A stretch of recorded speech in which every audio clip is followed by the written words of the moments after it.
Usual suspect. Welcome back to yet another live broadcast on your favorite football updates channel. It's a pleasure to be back. I hope every single one of you is doing well. I hope you've had a wonderful start to your week. I do come to you when that game is continuing between Liverpool and Newcastle, with Liverpool leading by a goal to nil. We are into at the time of the opening stanza, where Newcastle have just been reduced to 10 men after a straight red card that has been dished out to Antthony Gordon for following what was deemed to be a dangerous foul on Virgil Van Djik. So it's going to be a very, very subjective decision by its own nature. Uh, it's very, very subjective, and because personally for me, I think he's been judged more on the speed at which he's coming for the challenge than the actual challenge itself. Because when you look at his arrival, when he realizes he's late for the challenge, he does fold his legs. He does fold his legs to try and avoid harming the other player or trying to commit that heinous or what would be a heinous foul. Now, I know oftentimes we've seen decisions being given or cards being given for intent to play badly, but for me, that notwithstanding, I think a red card is just too harsh. A red card is just too harsh a decision. I mean, it's of course the game is not going to be the same again. Newcastle were on top of things, although Liverpool took the lead. That lead came against the one-no play with Ryan Gravenberch, scoring the only goal of the game so far in this game. So it's one of those. It's one of those kinds of games that you do really, really enjoy. It's given us everything that you would expect for a game of its magnitude. And I did say that St. James's Park is not an easy place to go, but it's not an easy place to go. But Liverpool have often won there, having won there twice for their last three visits, including and then last season, of course, being involved in a 3-3 draw in their fixture with the Magpies. But I thought Newcastle were on top of everything, really. And as far as this game is concerned, they just could not bury their chances. Antthony Gordon had two opportunities. Alisson Wan-Bissaka bailed out, and Liverpool on multiple occasions. So then, really, and I thought usually when you play a game of that kind or of that nature, usually you have things that do not go your way. You're bound to be punished on the other end when you miss your opportunities or your chances on the opposite side. And it's been nothing less other than that. And that's what we witnessed. But what a big call from the referee, Simon Hooper, there.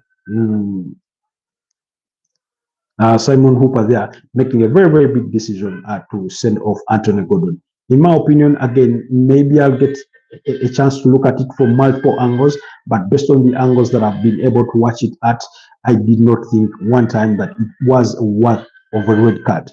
But because I think the player has been judged more on the pace with which he comes into the challenge than the actual challenge itself. Because usually, when you come at that pace and then you have a raised boot, or you come with double boots, or you clearly strip the player off, the ground, and you're clipping his toes or his ankles and things like that, then it is understandable. But you can see in that very clip, as the player approaches Virgil van Dijk, as Antthony Gordon approaches Virgil van Dijk, he makes that attempt, or he actually does it, bend his feet to try and avoid making what would be maybe a deadly tackle. And it should have, for me, it should have been a yellow card, and we'll move on. It's not like Liverpool or Virgil van Dijk were up in arms and trying to try to appeal. It's not like Virgil van Dijk was on the floor rolling like his life depended on it, like it would have been with any other player, maybe Raheem Sterling, maybe a Neymar, So it wasn't the case, and that's why I feel that in more ways than not, Newcastle will feel had done by, given that kind of decision that is gone against them in that game. But Liverpool go into the interval with that 1-0 lead thanks to Ryan Gravenberch giving them that 1-0 lead. Um, it's a kind of it's a kind of game that I think we did anticipate to be very heated, given the context between the two teams that have involved Alexander Isak, with Alexander Isak wanting to move to Liverpool. Of course, Newcastle being reluctant to sell or saying he's not for sale. And and everything that has transpired really over the course of the summer. More recently at the PFA Awards, Alexander Isak putting out a statement, Newcastle responding to that. Liverpool had a big turndown of 110 million pounds for Alexander Isak, and yeah, it's sort of been that kind of thing. So all that mood, those rumors, all those speculations have really built down to this current moment that we are having, that is happening on the pitch. But I thought Newcastle were really good, especially in midfield. They fought for those 50-50 balls. They won the ball back. They were winning it quite quickly. They were winning it back quite quickly. They really pushed, Liverpool to the lines. They needed some solid defending, although I thought it wasn't the kind of defending that Liverpool could afford us, especially when you look at Virgil van Dijk. I mean, to be honest, like I said, Liverpool are in the lead against the run of play. I thought for moments, I think between the 15th minute or 12th minutes and until the 30th minute, Newcastle were just on top of everything. Newcastle were just on top of each and every aspect of the game until that goal from Ryan Gravenberch from a bit of long range comes in to beat Nick Pope at his near post. So it's again, I think while my personal prediction was a 2-1 victory for Liverpool, it's the kind of game that is going to be. I mean, I can't say it's going to be similar to that game between Arsenal and Manchester United, but I get the feeling that the best team is not going to win. And for me, in that very half, that's what it felt like. Again, I'm looking at that challenge, and I can see Antthony Gordon bends his legs or bends his knees to try and avoid going directly into that challenge at given the pace at which he was coming at it. So it's the kind of decision that is going to be discussed throughout maybe tonight and throughout tomorrow and maybe for the coming days because of its nature, because of its impact. I mean, you're talking about a decision that sort of changes the context of the game, that keeps the balance of scales from one side to another or in the favor of one side, which is all part of the game. It's all fair game. Usually, if you do commit a foul, I mean, that is worth of red card, you should get it. But in my opinion, I did not think that in itself was worthy of a red card. So, yeah, and I'll leave at that. We are into halftime. Quickly, we will go into a bit of transfers because there's been major news making the rounds in as far as transfers are concerned today, with Arsenal and Tottenham Hotspurs both interested in signing a Bayer Leverkusen defender. Again, the two are embroidered in a sort of I don't want to call it a bidding war, but they are all in pursuit of the Ecuadorian left back / left-footed centre back Piero Hincap from Bayer Leverkusen. Now he's a player that has asked to leave Bayer Leverkusen in these last days of the transfer window. He has a release clause reported to be about 60 million euros. However, Arsenal are reported to be reluctant to activate that release clause. They want to pay something less. That's the negotiation. I was reading, I think a tweet from a journalist whose name I'm forgetting at the moment, and he was saying that Arsenal had agreed to personal terms in principle with Piero Hincap. And I was thinking to myself, okay, that was quick because Tottenham registered their interest in the player.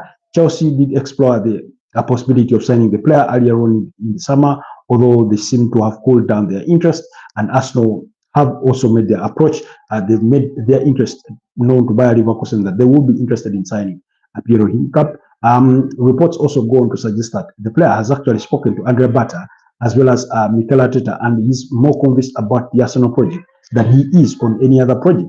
So that's been part of the the major transfer news that is been making the rounds in as far as today is concerned. So Arsenal and Tottenham look set to be back at it just possibly days after Arsenal undercut Tottenham Hotspur to sign Ebele Eze from Crystal Palace in a deal that is worth about £67.5 million, with £60 million believed to be the guaranteed fees there. So very big news that are coming in from the side of Arsenal.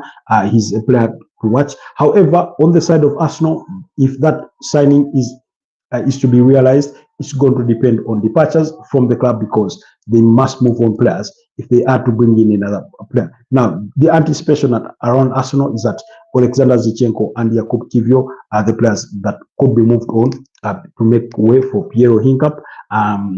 FC Porto are really interested in signing Jakub Kiwior and are expected to table a deal north of 20 million euros, which in my opinion is still very low for a 25-year-old Poland international. I mean, he's capped with the World Cup with the national team. He's one of their best defenders. If anything, if you watch Jakub Kiwior at the tail end of last season, actually from mid-February to the tail end of the season, when Gabriel Magalhaes suffered that hamstring injury in Arsenal's 2-1 victory, I think, against Fulham, he was quite the defender, and that's the kind of player you're getting.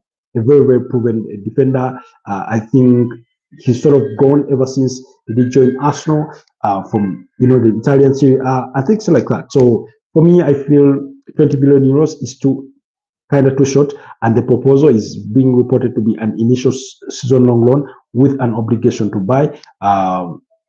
So we will wait to see how whether Arsenal can agree to that kind of proposal, or they will be holding it out to try and see if they can get a better deal, because there's been reported interest in Jakub Kiwior from the Italian Serie A, although no single club has come out to firm up that interest with an actual bid. So that news, it was being reported on by Fabrizio Romano, who said that FC Porto and Jakub Kiwior new proposal to Arsenal this week, expected to be over 20 million euros, loan with an obligation to buy, a package set to be discussed after Arsenal rejected a bid from FC Porto for Jakub Kiwior in July. Could be key for Arsenal to bring in a new centre-back, and then that also came just hours after Arsenal had made an official approach, like I've told you, to buy Leverkusen for Piero Hincap after the player's decision of the player expressing his desire to leave the club this summer. Again, for me, he went on to add that no official bids had been made yet between Arsenal and to buy Leverkusen, because the deal depends on the exit of Jakub Kiwior and Alexander Zinchenko. So, I mean, we're talking about. Anyway, it wouldn't be a transfer window if Arsenal did not sign a defender, or more so a left-footed defender, or a left back. Remember, they were interested in signing Jarell Hato. That one, Chelsea beat them to the punch and went to Chelsea. But Chelsea were also interested in Piero Hincap, and so far they've cooled down their interest.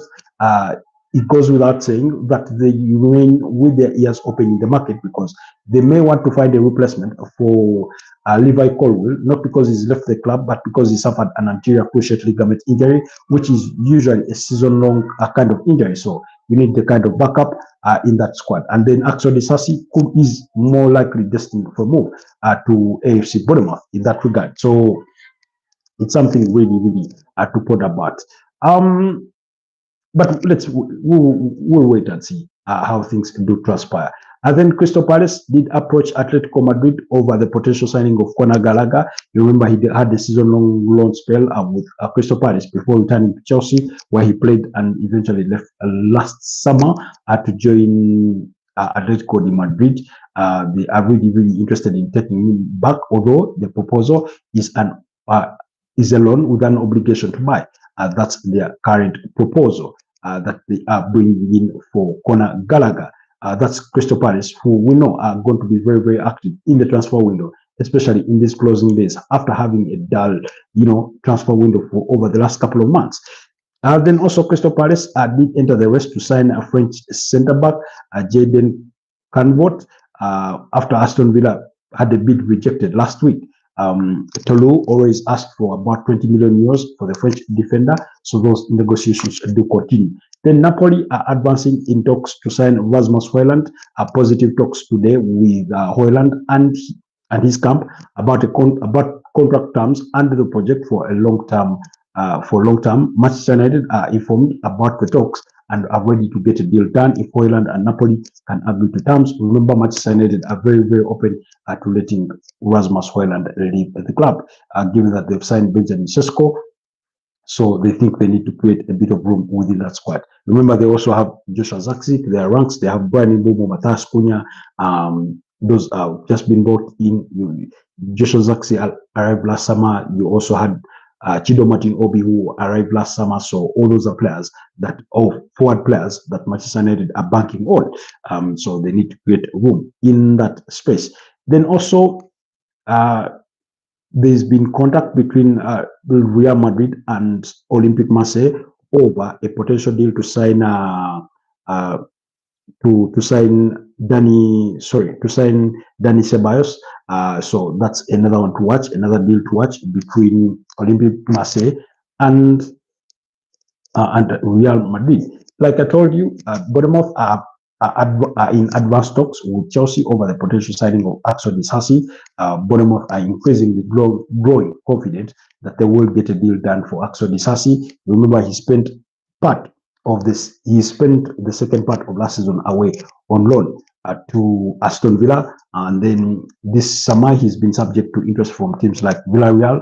However, it appears that they could not meet the player's evaluation from Chelsea, and he's remained at Chelsea until then. Now, Bournemouth already have a good relationship with Chelsea. Remember, last season Chelsea loaned them Kepa Arrizabalaga, and then also this season they did return to Chelsea and purchase a goalkeeper in George Petrovic, who is currently their number one goalkeeper.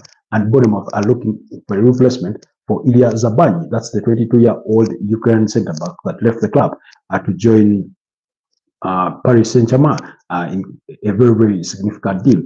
Also, remember, because they did rely on, they also lost Dean Howson to Real Madrid. This same summer when Real Madrid activated that £50 million release clause. Meanwhile, Liverpool early into the second half have just scored to make it 2-0. I mean, as if the day couldn't get any longer for Newcastle. You're down to 10 men. You come back from the dressing room hoping that maybe you can try and defend this and hold it out and see if you can try to find an equalizer through set pieces and things like that. But then suddenly you go on the other end and concede. Very, very unfortunate there for Newcastle to be conceding in the first minute of the second half. It looks like the goal has been scored by Hugo Ekitike. Once again, he did score on his debut against AFC Bournemouth, and now he's back at it again. I think there was a deflected shot, and then he gets the rebound. The rebound falls to him, and he slots it into the bottom corner, beating Nick Pope in goal. And then you can see the manager Ed Howe and Tindo. He's Jason Tindo, his assistant there. Trying to think through this. How do we go about this? Do we just sit back and defend, or are we going to try and attack the game? But I mean, he's simply placed it, or it hits the inside of the upright before ending up into the back of the net. A beautiful goal. Nick Pope was just late to the position, and yeah, Liverpool now lead by 2-0. Like I was telling you earlier on, my own prediction for this particular game was a 2-1 victory for Newcastle, and and it looks like some players were just returning. Some officials, technical bench people were just returning from the dressing rooms and had yet to sort themselves out to settle in. And only to realize that they had conceded. My prediction was a 2-1 victory for Liverpool. I do not know if Newcastle can find a way and score that goal that I did predict they would score. But yeah, let's we'll just wait and see. Now, yes, let's get back to to AFC Bournemouth. When they lost their two centre backs in Binhausen and Ilya Zabani, they did not really attack the market that much, but they brought in Bafode Diakite, that one was brought in, and then instead of where they would have brought in another player, they've so far been reliant on Marcos Senesi. This one spent majority of last season out through injury. So yeah, and that's why they are really intentional in the market in trying to bring in another centre back, and they are looking at Chelsea's Axel Nisasi. So we'll keep our eyes peeled on that deal. Then Memphis Depay has been approached apparently by 3 European clubs in the recent days, possibly on a free basis from Corinthians. Let's wait and see if a deal can be struck out for him in the coming days. Okay.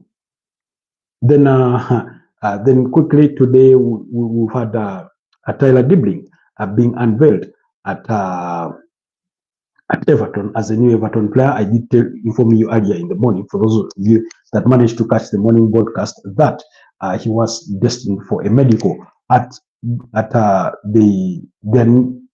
Everton today, following an agreement between Southampton and Everton on a £42 million deal for the 19-year-old England winger. Then Royal Betis continue to work on a deal for Antony from Manchester United. That's one to watch. I think by the closure of the transfer window, that deal it's one of those deals that I do expect to happen. It's not going to be easy because of the finances involved, and because Real Betis are not that rich a team that they can't afford it. I think they will come up with a good proposal that Manchester United can eventually agree. One of their proposals is co-owning the player.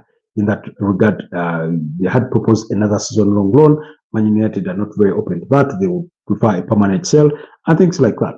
Then Olympique Marseille are closing in on a deal to sign Emerson Pereira from West Ham. Agreement almost done and deal being finalized, despite reports on Timicas. Now, I don't know what's happening at West Ham, but they seem to be letting go of so many players. The other day we were discussing Edson Alvarez, the holding midfielder, and in that game over the weekend when they lost 5-1 to Chelsea, they had Thomas Suchet in that midfield alongside James Ward-Prowse, and that midfield was literally non-existent at best.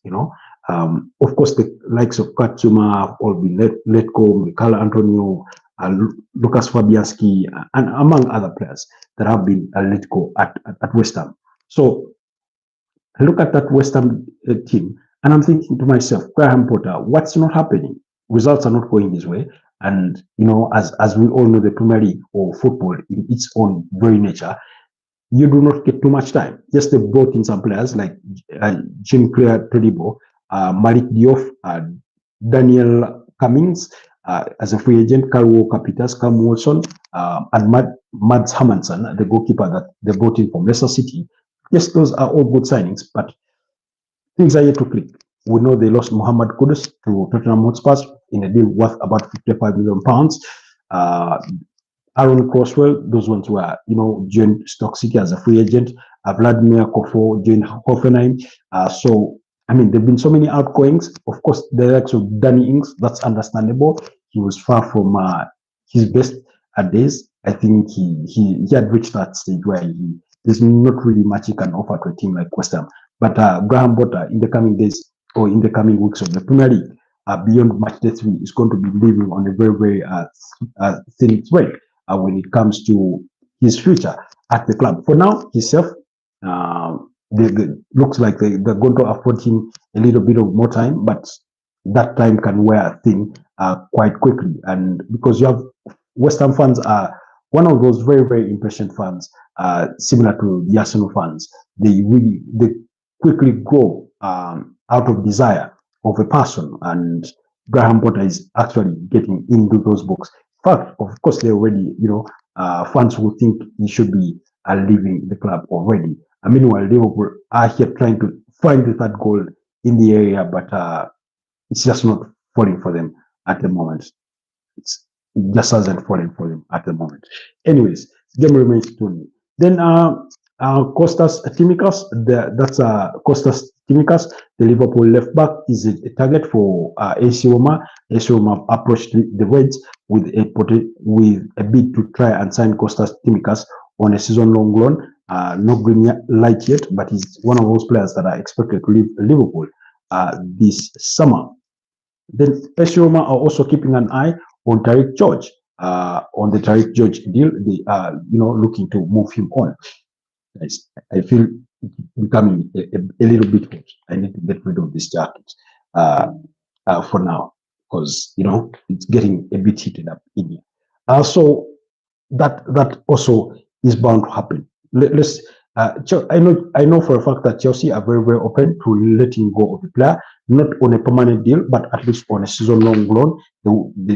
They look at Tariq George as a one for the future, so they are not yet willing to let him go at the moment. So we'll wait and see if they can actually get a deal done in terms of a loan deal.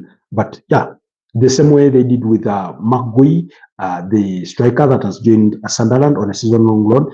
So it's another one to watch. Okay.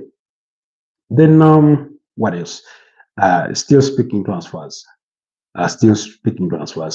But yeah, by the way, Hugo Ekitike, that's 3-3. Remember, he scored in the Community Shield against Crystal Palace, that game that ended in a 2-2 draw before the post-match penalties, and then of course he scored against Bournemouth. And now I'm looking at those scenes between Virgil Van Djik and Antthony Gordon, and it looked like Virgil Van Djik was having a simple chat with Antthony Gordon, maybe telling him how he had run into his calf. They were having a bit of a light moment of it, an apologetic moment, kind of, a conversation of a sportsmanship, really, before the referee was sent to the monitor. That's Steve Hooper, and he ended up sending off Antthony Gordon, which for me, I believe, has been a very, very harsh decision. In my own opinion, it should not be. It shouldn't be a red card. It shouldn't be a red card, really. So, but anyway, it is what it is. It is what it is. Then, guys, again, we are following on those updates. Sandro Tonali seems to have suffered some bit of shoulder injury, kind of little similar to what Martin Odegaard suffered. Speaking of Martin Odegaard, he suffered that shoulder injury, and he did leave the Emirates Stadium in a shoulder. How is it called? Medical doctors. I'm not a medical doctor, but you can help me in that bag that helps you hold your arm in a certain position when you have an arm injury. So we'll wait and see. But according to the scans that were done today, the injuries of Bukayo Saka and Martin Odegaard are not as severe as first feared. Although Bukayo Saka is still expected to miss at least 3 to 4 weeks of action through a hamstring injury. So if you're an Arsenal fan, expect to see Bukayo Saka return possibly at maybe after the Nottingham Forest game, in between there, because Arsenal have their next trip is to Anfield.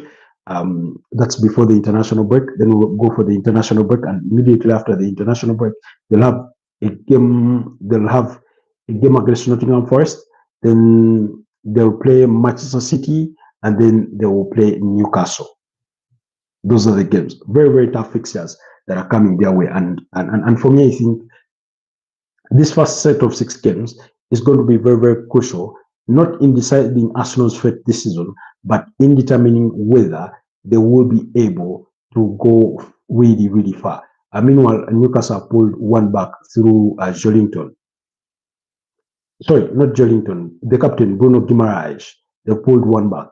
So for me, at this stage, the game is 2-1, and if it ends like this, it would have been a perfect score prediction for me in that respect. But yeah, Newcastle fans in jubilations. They know maybe they've been robbed in a way. I think many of them do not agree with the kind of decision that the referee took for that red card. But yeah, he beats Alson at the far post. Alson tried to get there, but he just got there not enough in time. He gets a tap on the ball, but it's already almost in. By the time he puts his palm into it, that he only pushes it further into the net, and they go into those kind of spirited mini celebrations as they try to drive the ball back.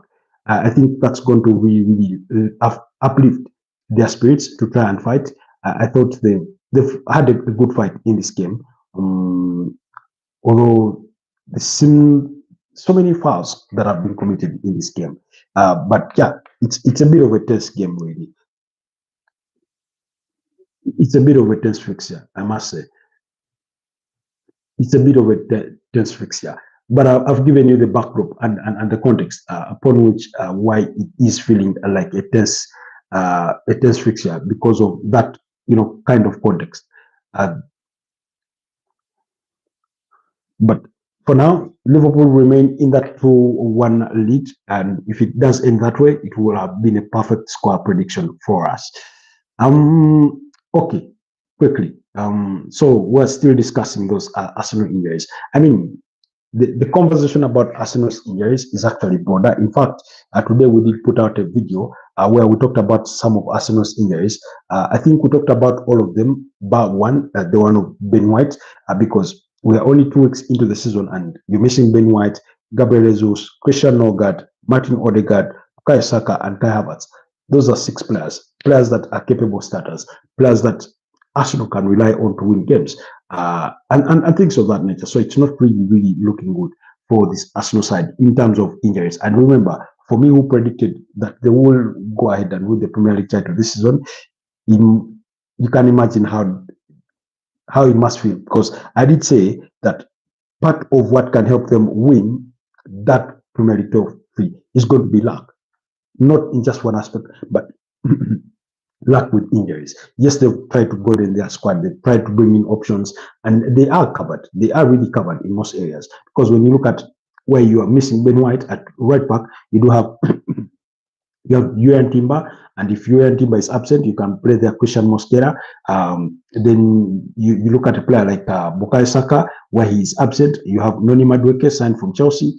He can play there. You have a youngster that can deputize Noni Madueke in that regard. When you look at Martin Odegaard, in his absence, you have Ethan Nwaneri can play in that position.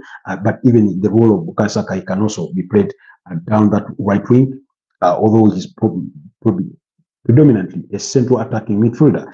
Then when you look at still Martin Odegaard, so you have Ethan Nwaneri and Ebelechi Eze, they can play in that role. When you look at Kai Havertz, again, you have Ebelechi Eze can play in that role, although predominantly Kai Havertz is looked at as a backup striker or one of the strikers for the Arsenal, alongside Victor Gyökeres. But for an Arsenal team that played with Mikel Merino for the better part of the second phase of last season, I mean, it wouldn't be too remote if Mikel Arteta pushed Ebelechi Eze to play in that role. But we'll wait and see. Even Mikel Merino is still there. But at least when you assess the Arsenal squad, you see that they now have a bit of depth. They do have numbers. Look at a player like Christian Norgard. He's not yet kicked the ball this season, in the first opening 2 weeks of the season, and you think to yourself, and because you have Martin Zubimendi as well as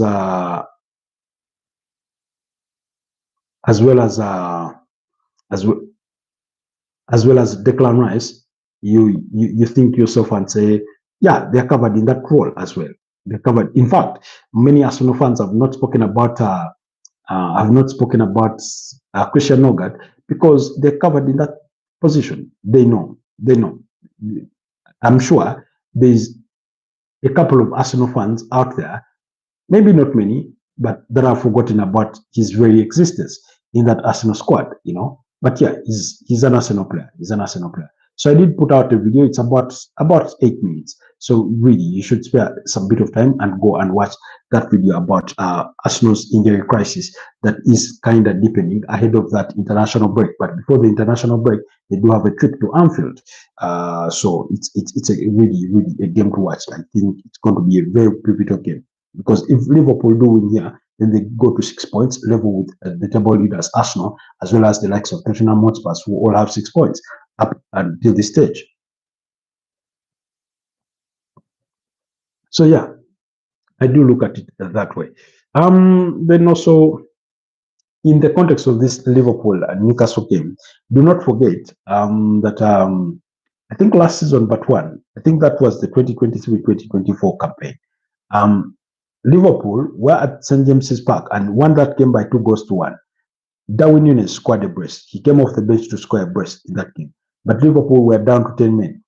I stand to be corrected. But I do think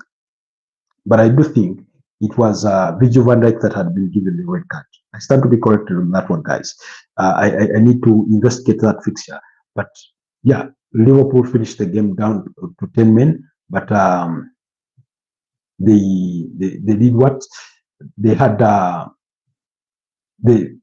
Liverpool had a red card in that very fixture. So could we see a repeat of that, where the team that is down to 10 men is the one that goes on to win the fixture? I'm not inclined to believe so. Not really.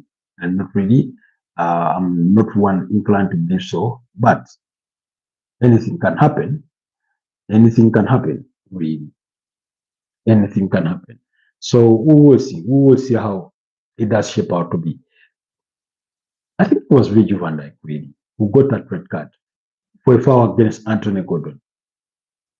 As far as my memory serves me. Okay, bit of serving and having it's corner kick after corner kick, or set piece after set piece for Newcastle. Liverpool are living dangerously, by the way. While they got that early goal into the second half, Newcastle have been the better side. In the opening, as sort of 18 minutes. Actually, not, kind of 17 minutes of the second half,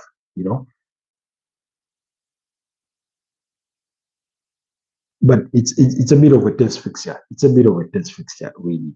So, anyways, let's watch it. Let's watch it. Let's watch it.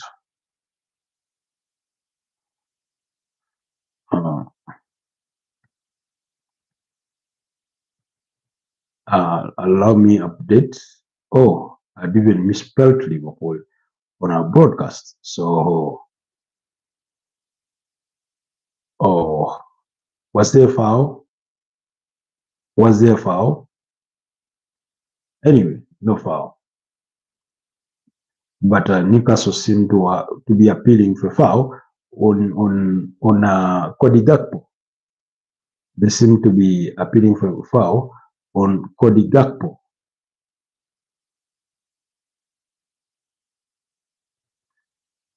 Sandro Tonali has been withdrawn.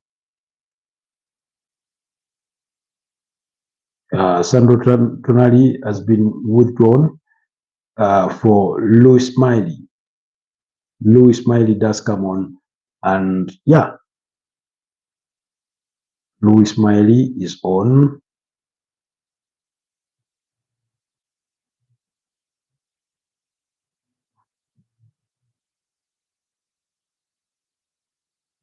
Newcastle giving this their everything. Wow.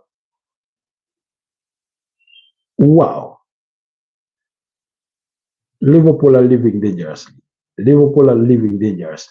What an opportunity. That was.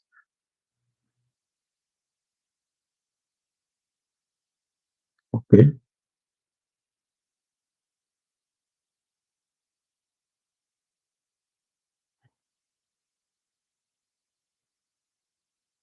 Okay. That's a contact between Ryan Gravenberch and Jellington. has been ruled as not to be a foul. VAR were assessing it. But what a ball brought in. The Newcastle fans are buzzing.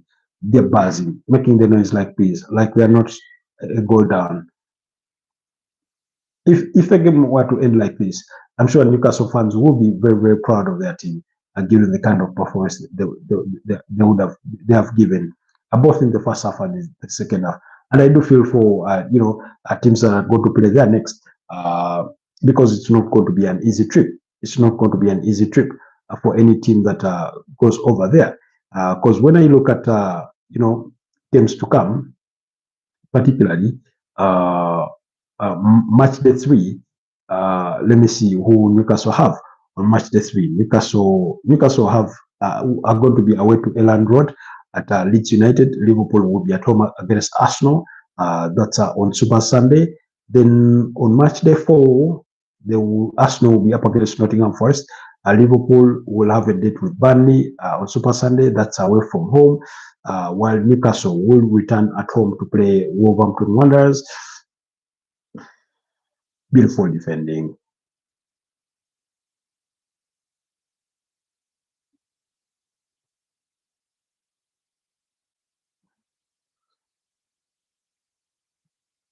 Cody Gakpo. Oh, what a ball in.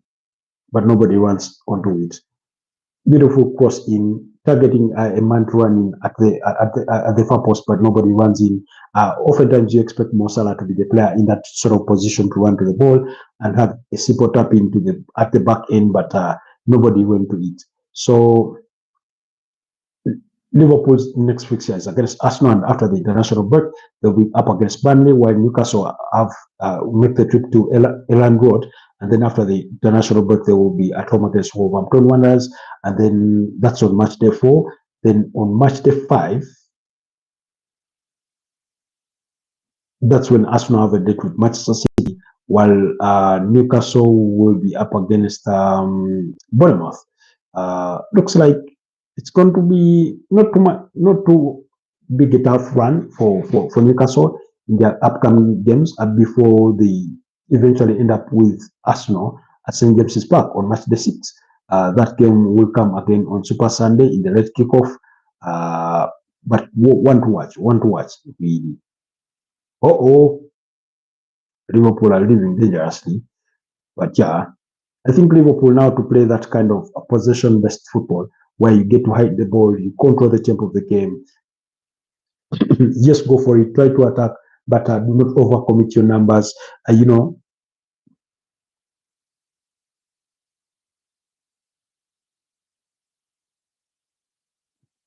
As we approach, we're already into the 70, 70 something minutes of the game. 71, coming on to 72.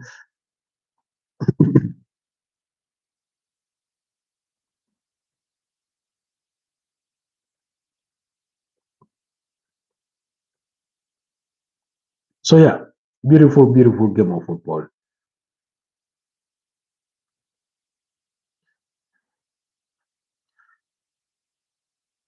So yeah, it's okay. Now Newcastle ought to be looking to kill, Liverpool's tempo, and the reverse should be, the same on the other side.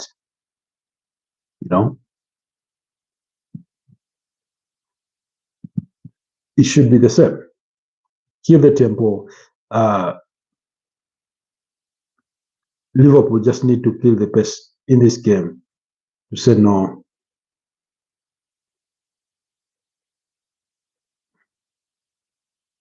I don't think going long will help Newcastle's hold up on the ball. It won't really help them that much. They need to really tread carefully. They need to tread carefully.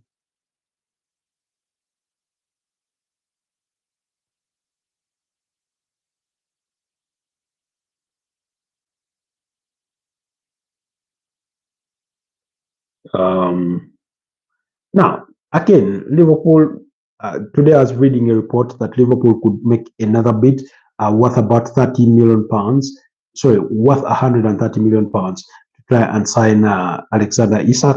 That remains to be seen if they will actually make the bid, or if that were to be the case. If that were to be the case, it will be accepted. We do have somebody here called King Melvin on X saying that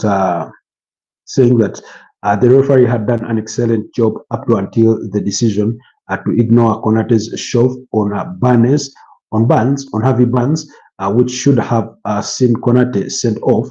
It was a blatant push, yet instead the referee shamelessly booked the captain Guimaraes for protesting. The refereeing inconsistency in the Premier League continues. He adds on to say, Alson really is the best sweeper keeper I've seen. The way he reads a forward's run and anticipates exactly where the pass will go. There was a moment in the first half where Newcastle had gone to the break, and then the goalkeeper, that's Alson Ramsdale, came out quickly and swept that ball away, and he alleviated the danger. So when you have yourself a Brazil national goalkeeper, number one goalkeeper, really that's what you get. Then Welbeast says a red card to Newcastle after dominating Liverpool. Everything always goes Liverpool's way, especially when they are struggling. That's his. For me, it shouldn't about the debate shouldn't be about whether it always goes Liverpool's way. It should be about whether, or it should be about whether it was the right decision or the wrong decision that was made.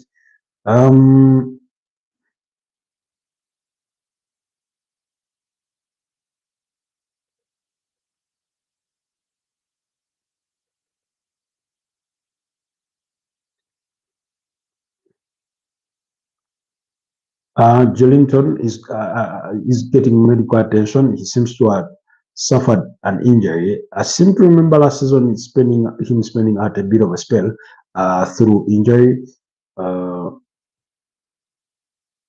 Yeah, it was Cody Gakpo who was attempting to score. He had his shot blocked, and then Ektike got the rebound, and that's where the goal came from.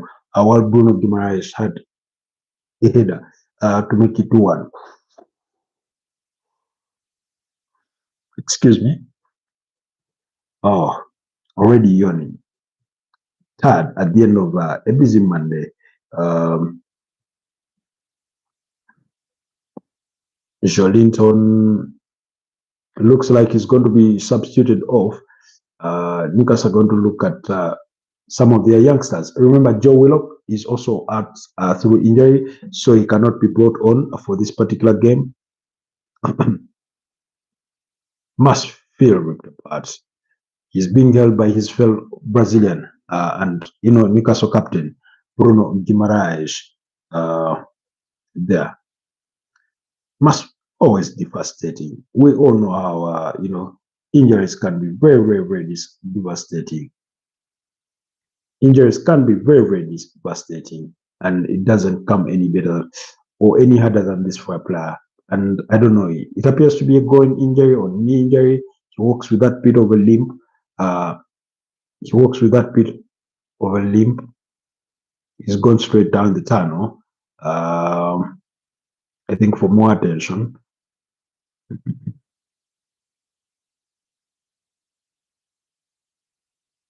Couple of changes coming in for Newcastle to see if they can salvage a point out of this and what it would mean. I remember in the opening weekend of the Premier League, they shared the spoils in a goalless draw against Aston Villa. They were away to Aston Villa, and this is their first game of the season. And that's why my earlier prediction, by the way, before zeroing down to a 2-1 victory for Liverpool, was a 2-all draw. However, when I reassessed at the game, I thought to myself, where are Newcastle's goals going to come from, especially that they miss their biggest threat on the pitch in Alexander Isak? Because if you have Alexander Isak, then trust me, your fortunes are much, much better or even more positive than they would be without him. So that's how I was able to, zero down to that kind of decision or that kind of prediction that it will be ending 2-1 in Liverpool's favor, and so far it's that way. But let's wait and see.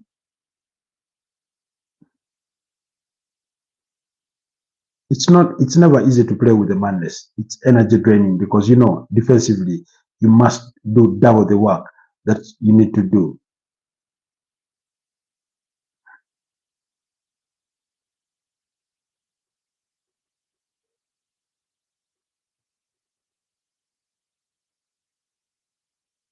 Fabian Schär is on the turf.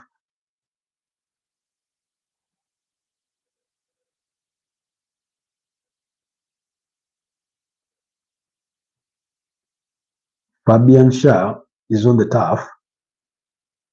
And Newcastle were furious that game had been led to be played on, while Newcastle had a player on the floor, Fabian Schär, and of course the referee is not obligated to call.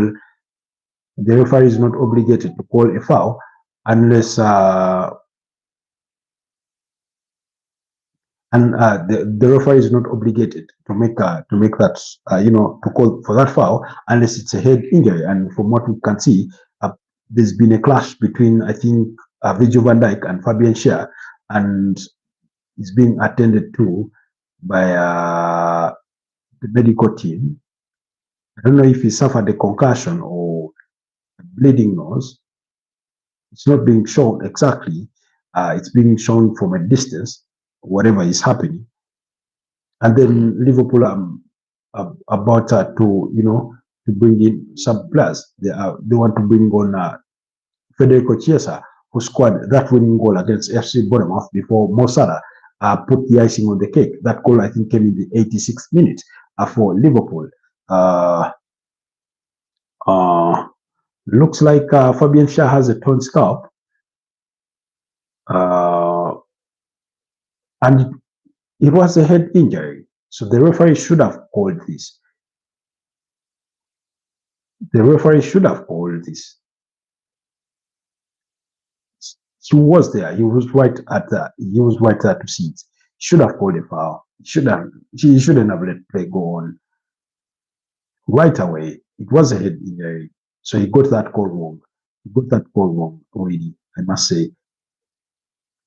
But again, the overall officiating in the Premier League is one that is lacking. Ibrahim Konate had that incident, on Harvey Barnes. Nothing was done to him. Yesterday, not yesterday, but on Saturday, in that game between Tottenham Hotspur and Manchester City, there should have been a red card in that game. I mean, that foul by James Trafford on Muhammad Kudus. Then who else? There was another foul, really. And big cause that the referee let slide, big cause that the referee let slide. But Hugo Ekitike has been withdrawn. Hugo Ekitike has been withdrawn for Federico Chiesa. Now, at the start of the transfer window, it was being widely reported that Federico Chiesa will be let go in this transfer window. Not because Liverpool wanted to let him go, but because the player wants more playing time, given that it's a World Cup year and that kind of thing, which is clearly understandable. However, Liverpool seems to have sort of said he should be staying, given that they have lost, three attacking players, losing Diego Jota, unfortunately, to his demise, alongside his brother. May their souls rest in peace. And then, Darwin Núñez leaving for Al Hilal in the Saudi Pro League. We could say he's been replaced by Hugo Ekitike, but then you have but then also you lost Luis Diaz, and I mean, it's only sensible if you can keep a hold of Federico Chiesa. Very impressive player. My only challenge with him is, of course, quite obvious, is that he struggles with lots of injuries, really. But Fabian Schär has been, taken off. He's been sacrificed. He's not coming back on. So yeah, the game is still 2-1 in favor of Liverpool, and we're into the 83rd minute of the game. We're into the 83rd minute of the game.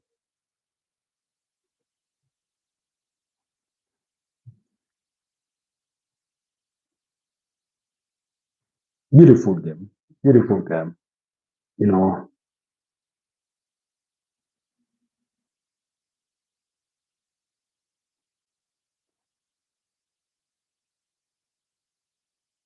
I don't know.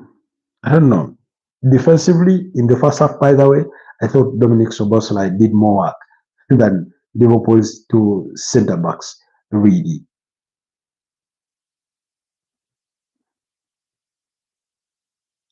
Liverpool need to hide the ball. They need to keep the ball. They need to dictate the tempo. They need to sort of slow it a bit down, catch their breath, because Newcastle have been at the top of this game literally the entire second half. So they need to calm themselves down, try and spread the pitch as wide as possible, bearing in mind that Newcastle with the madness. And by the way, Newcastle committing good numbers into the press.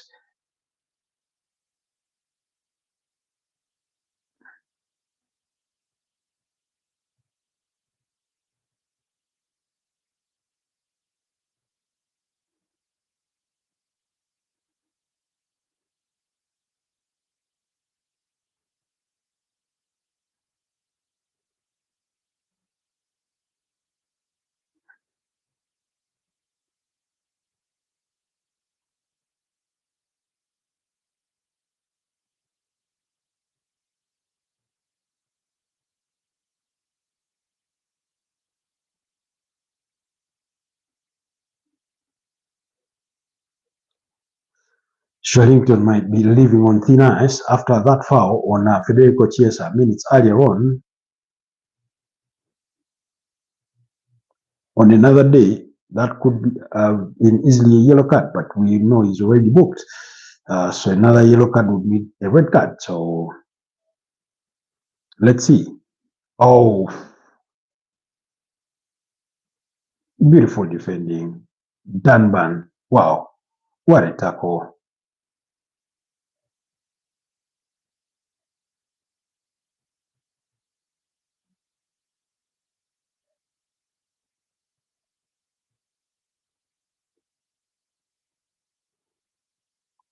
By the way, Anthony Langa, what an electric player. He's been all over the place.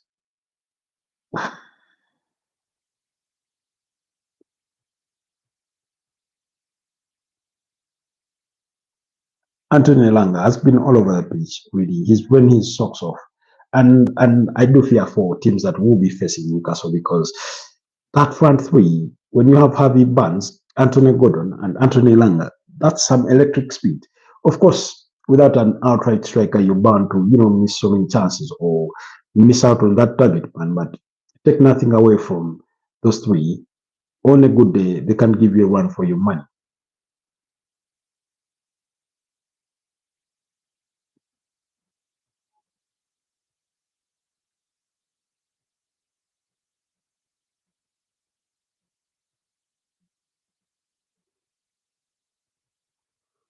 Oh, like the Swahili said, dakika zinayoyoma. Uh, we're into the 87th minute of the game, and Liverpool retain that 2-1 lead. Guys, in case you're having a much faster feed than mine, kindly bear with me. William Osula.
What a hard line of defending.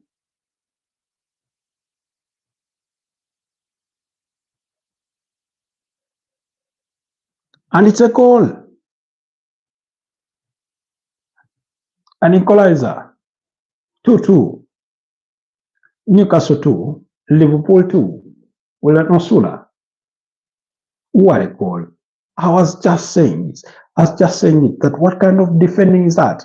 Liverpool tried to defend a free kick with a very, very high line, which really, if nobody is offside in this goal, then it will have cost them really. It will have cost them really. Oh my, oh my, oh my. Wow. What a beautiful goal. Is he onside? I think he's onside.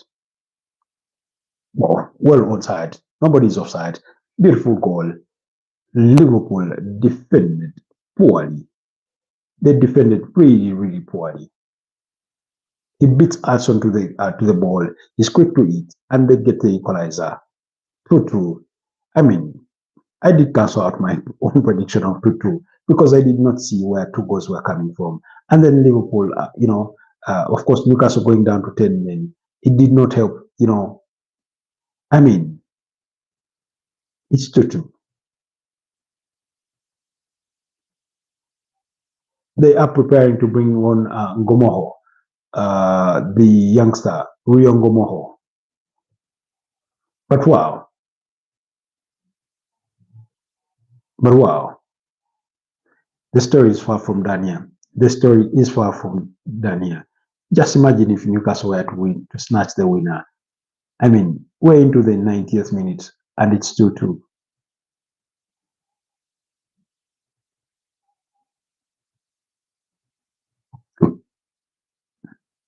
That's how hard St. James's Park can be a place to go.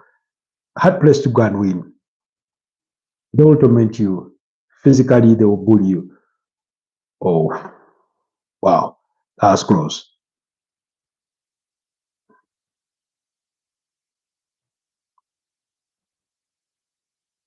Anthony Langa is running like it's his first minute on the turf, and they have themselves a corner.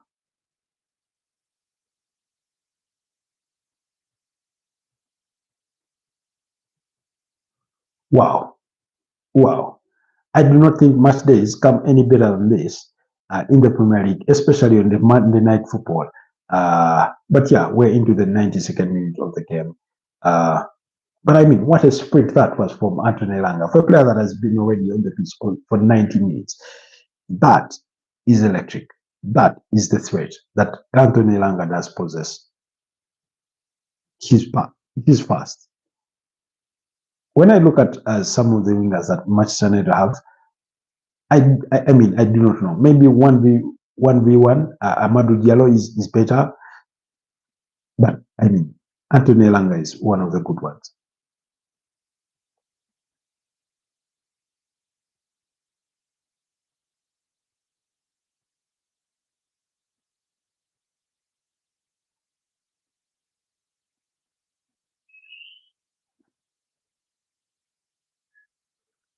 But what a beautiful night! What a story! If it does end this way, if it does end this way,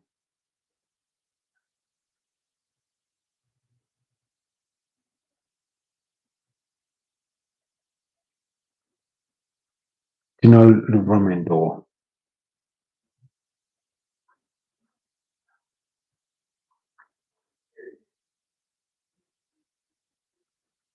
Oh,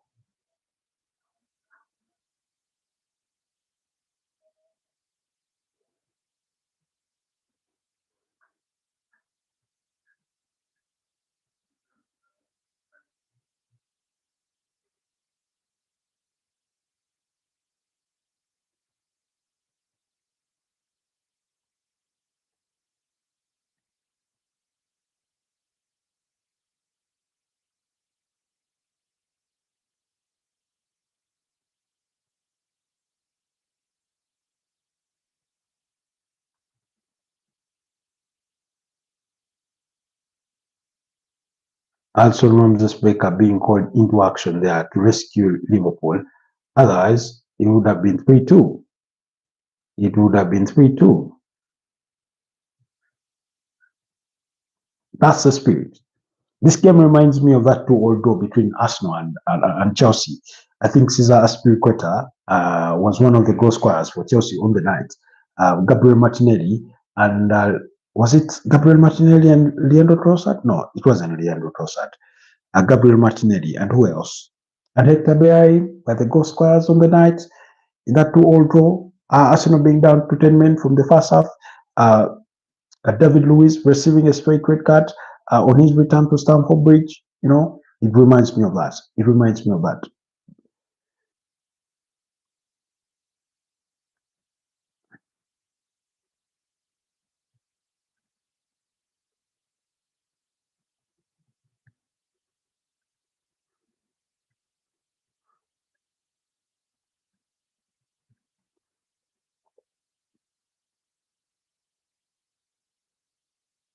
Yes, January 2021. Sorry, January 2020. COVID-19 season. January 2020. Arsenal 2, Chelsea 2. January 21st, 2020. In the 2019-2020 Premier League season, Mikel Arteta, I think, had just taken the reins at Arsenal. And what an electric game that was. What an electric game that was.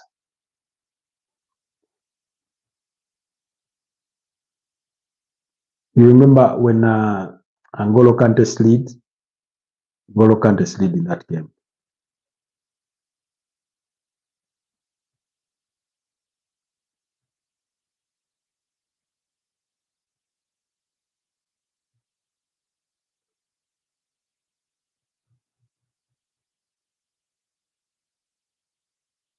What a game.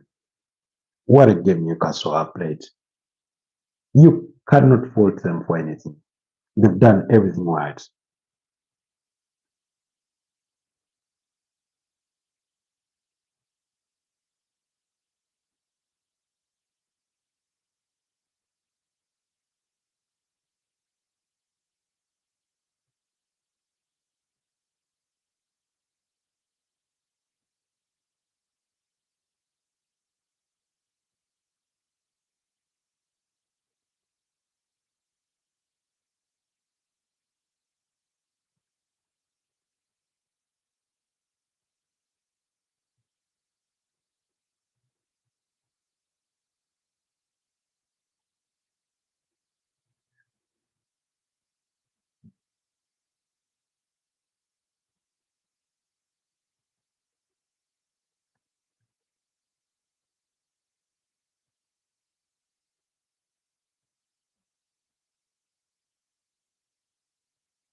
But what a game. We're into the 97th minute of the game, or 7 minutes at a time, and they're bringing on Harvey Elliott and Rio Ngumoha, earlier on. Excuse me. But, I mean, it is what it is. But what an impressive game of football are we having on our hands?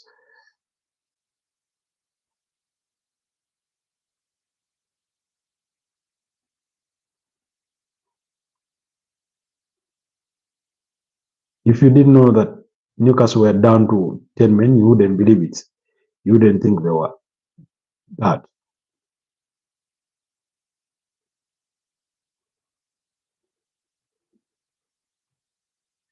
Is there another twist to this story? Is there another turn to this beautiful story?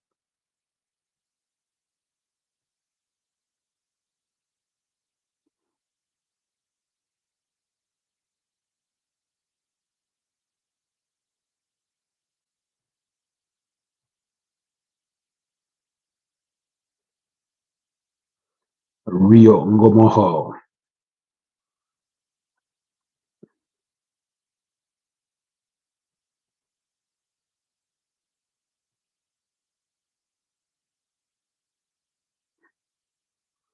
Is there another twist to this tale?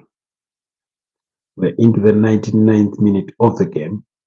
11 minutes were added. In case you're wondering, 11 minutes of game time were added, and we are into the 99th minute of the game. It's still 2-2 at the moment. William Osula. I mean, what a player.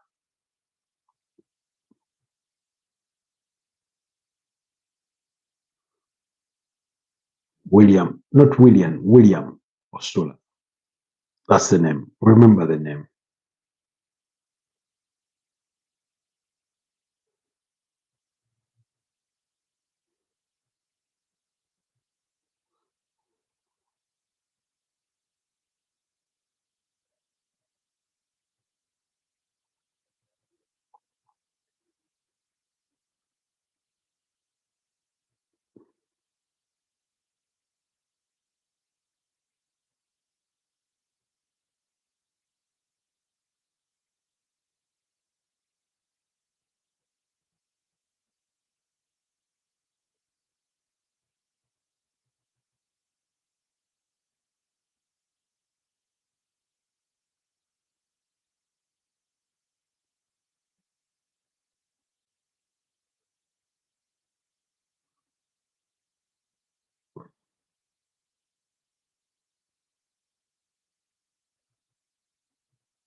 Yep.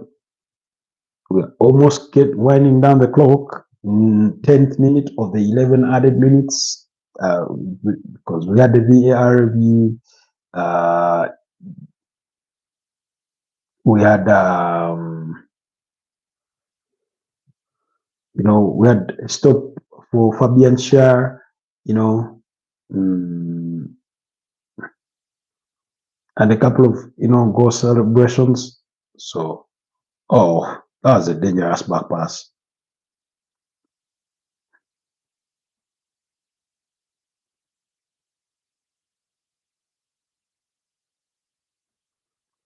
Is there still time for one more? Can Liverpool snatch it? If Liverpool snatch it, I give them the Premier League title. I give it to them.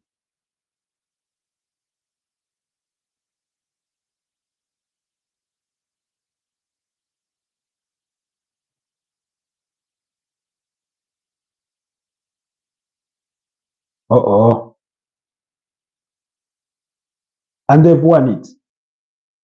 Liverpool have won it. 3-2.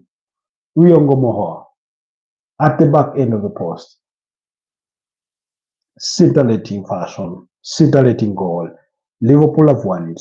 The Premier League title is theirs. I'm kidding, not yet. But I mean, how Liverpool get away with this, I will never know. How Liverpool constantly get away with it, I will never know.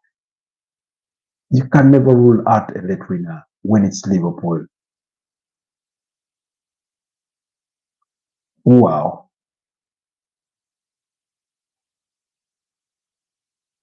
Wow. What a beautiful goal. He's unmarked. Totally unmarked. Nobody is aware he's running at the back post. Dominic Soboslai does a dummy. Remember that dummy that Romelu Lukaku did for what's his name? Belgium versus Japan at the World Cup 2018. Was it not? It wasn't Nabil Bantaleb. Was it Nabil Bantaleb? And it's a goal. Wow, what a game. Last season, it ended in a 3-3 draw here at St. James's Park. And now they've been beaten. They've been beaten. Wow. It's so heartbreaking for a footballer, for all that energy that Newcastle have put into this game, the support of the home fans, for it not to have paid off one bit. For it not to have paid off one bit.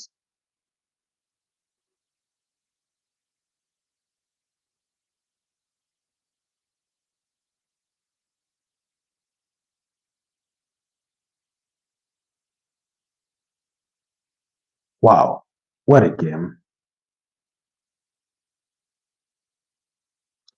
Nick Pope has has come for it. Alson Ramses Becker did it against West Bromwich Albion. And was it in the snow? He came in and scored a header. But Nick Pope is saying to himself, what do we have to lose? Let's go for it. Oh, and it's a corner kick. We are in the 114th minute. So, sorry, 104th minute or 14th minute of added time.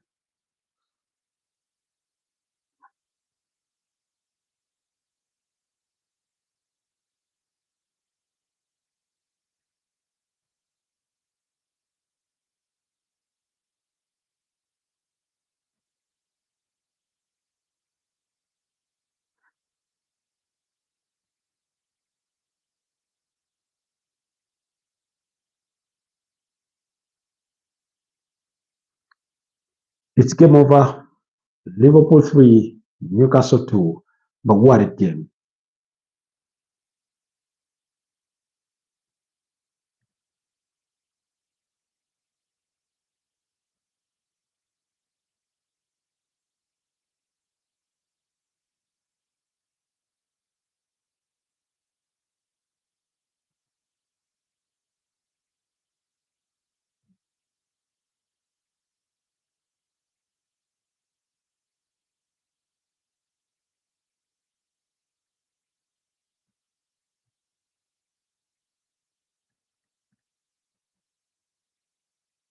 Wow.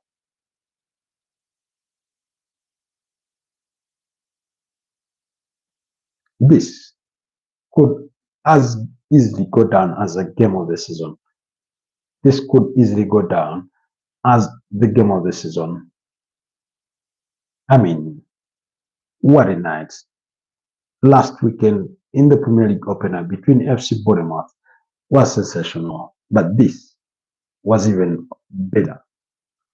The mere fact that Newcastle were down to 10 men and they gave it a fight. Wow.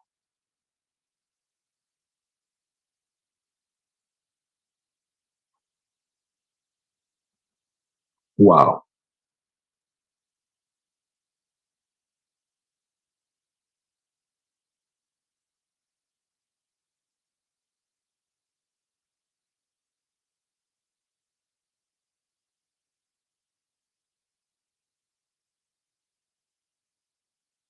What a beautiful game of football. It's all over. Rio Ngumoha, that kid, 16 years of age.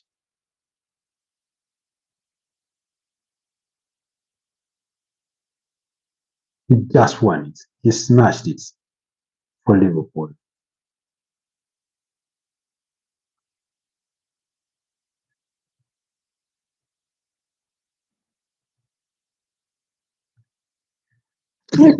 Excuse me. Oh, beautiful, beautiful game of football. Very good game. Very good game indeed, Pedri. I mean, you couldn't ask for anything any better on a night like this, on a Monday football night.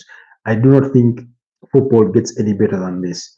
We thought it was entertaining against FC Bournemouth last weekend on the Premier League opener at Anfield, but this was much better. This was an even better story because of that red card, because of Newcastle's fight. I mean, these are the things we dream of, especially for a youngster like Rio Ngumoha coming on and winning all 3 points for his side. I did say that if Liverpool won this one as giving them the Premier League title, well, they are in the race for the Premier League title. And what a build up to next weekend, where they do take on, where they get to host Arsenal at Anfield. I mean, it doesn't get any better than this. Newcastle obliterated, demolished, and devoured Liverpool for 100 minutes. The experience is always on top. I mean, you see, football can be a very, very unfair sport, really. It can be a very, very unfair sport because Newcastle did everything right. I think that red card was very, very crucial in the game. But I think maybe without that red card, we may have not had the kind of game that we've had. But nonetheless, even before the red card, Newcastle were on top of all affairs. They were dominating the game. And in fact, Van Djik's call came against the run of play. So I couldn't agree more with you, Pedri, when you say that Newcastle obliterated Liverpool. Last season, we did witness a 3-all draw between the two sides at St. James's Park before Liverpool won the reverse fixture, I think by 2-0 or 2-1, thereabout.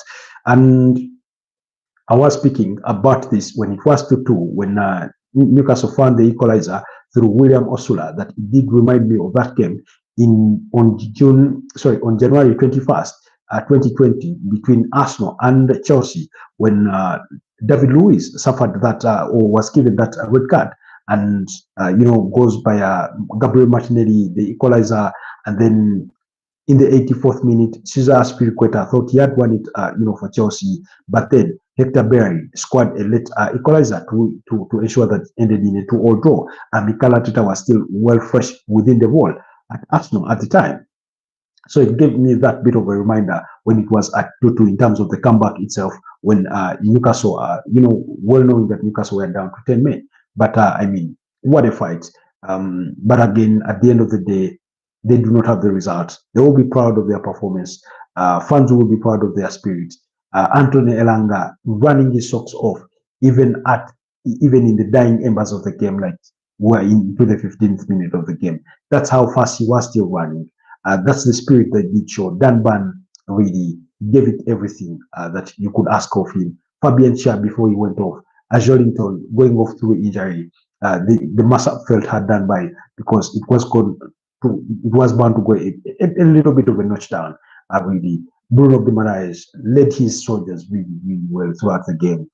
Yes, he had a moment where he got over his head, where on another day he could have received a second booking and be sent off.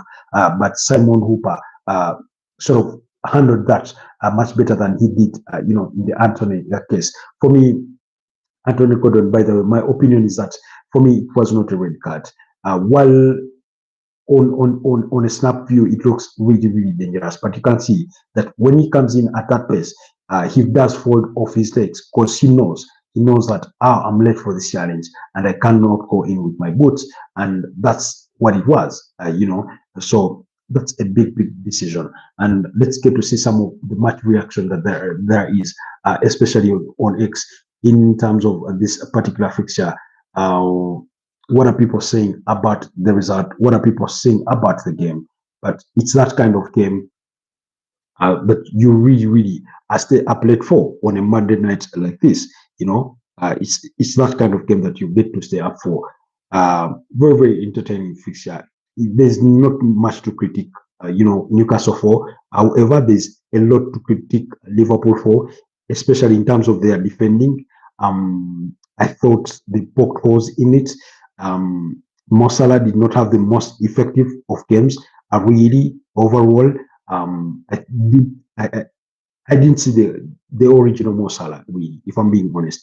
Hugo Ekitike continues with his story, scoring in the third, a consecutive game, having scored in that Community Shield, and now last Friday, scored against FC Bournemouth. Good to score even today, really. So, but let's hear what people are saying about the red card.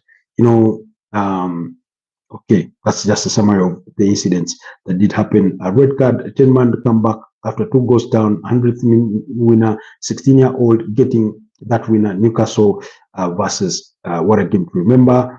Virgil Van Djik put his arm around Antthony Gordon after he received a red card for his challenge. Because he knew it was, a very, very harsh decision. Deep down, he must have known, really. He must have known. And then there's an incident involving Bruno Guimaraes and Ryan Gravenberch, and they're saying no red card for that. Yes, there are bruises on on Virgil Van Dijk's calf, or out of the impact of that clash. But when you look at it, when you look at the incident in itself, uh, apologies, not supposed to be playing this, but you can really see Antthony Gordon as he comes in. When he bends his legs, of course, by the time he bends them, his sort of boot is clipping off, the calf over Virgil van Dijk. Now, this is totally a different angle from the one I saw, and I did say at the time that my opinion was it was not a red card based on the angles that I had seen. But then when you look at it from the back angle, then you really can't argue much against it, really. Now that I'm looking at it, I don't know if I'm even allowed to do this, but when you watch this incident right there, really, it does look nasty. It does look ugly. Look, that's very horrible. Very horrible. A foul. Anyways, it is what it is. It is what it is. But what a game of football did we have on our hands?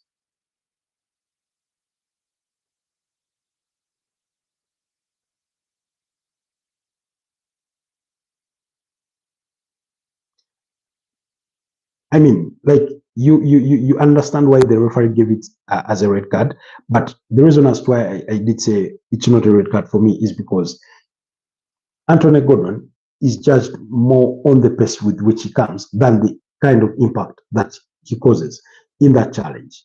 So basically, that was the basis of the judgment. Somebody here says this Newcastle Liverpool clash has to be the best game of the season so far. It has had me hooked from the start to the finish. Ed Howe is doing some incredible work at Newcastle. That's somebody they're saying. Chris Kavanagh will take charge of Arsenal's Premier League away tie at Liverpool on Sunday.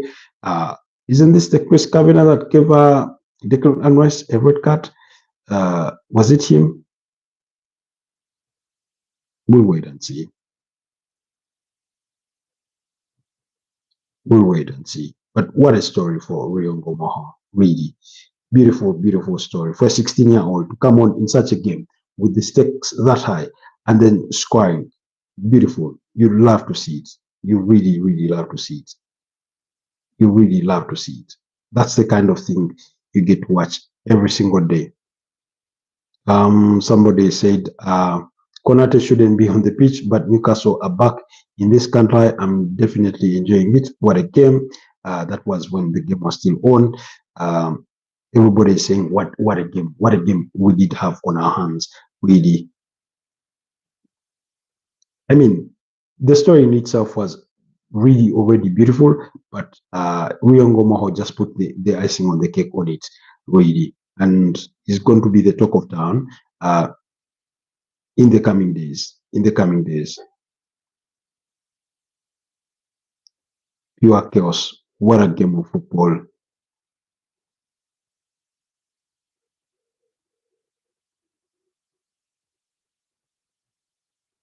Oh,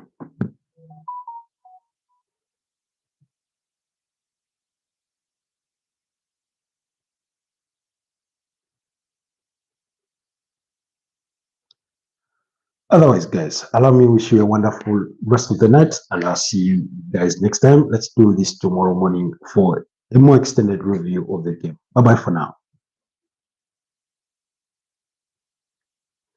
All right, it's been done.